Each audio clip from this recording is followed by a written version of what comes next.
ایمان پہ یہ باور کر سکتے ہیں کہ یہ ہمیں قبر سے جنت تک لے کے چلا جائے گا؟ ہمیں اسی پہ بندہ سوچ کر خود ہی اپنے اوپر فیصلہ کر لے۔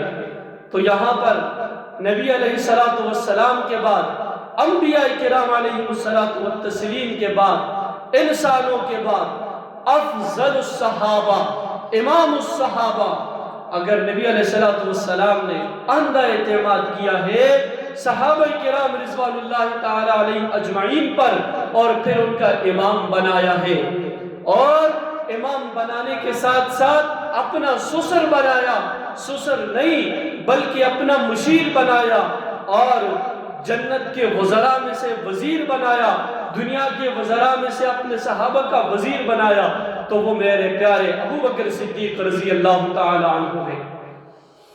ہر وقت عمر فاروق رضی اللہ تعالی عنہ اسی دوڑ و دھوپ میں لگے ہوئے کہ آج میں حضرت سیدنا صدیق اکبر رضی اللہ تعالی عنہ سے ضرور آگے نکلوں گا۔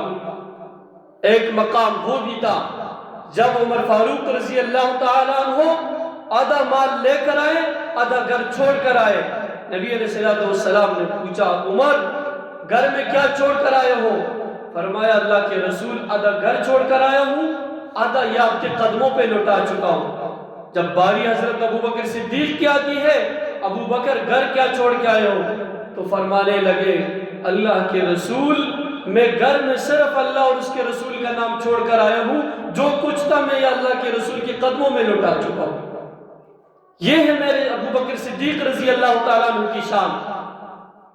اور پھر ان کی تین وہ پسندیدہ چیزیں، حضرت ابو بکر صدیق رضی اللہ تعالیٰ عنہ سے جب پوچھا میرے پیارے پیغمبر علیہ الصلوۃ والتسلیم نے، اے میرے ابو بکر، اے میرے لاڈلے، اے امام الصحابہ، آپ کو کون سی تین چیزیں پسند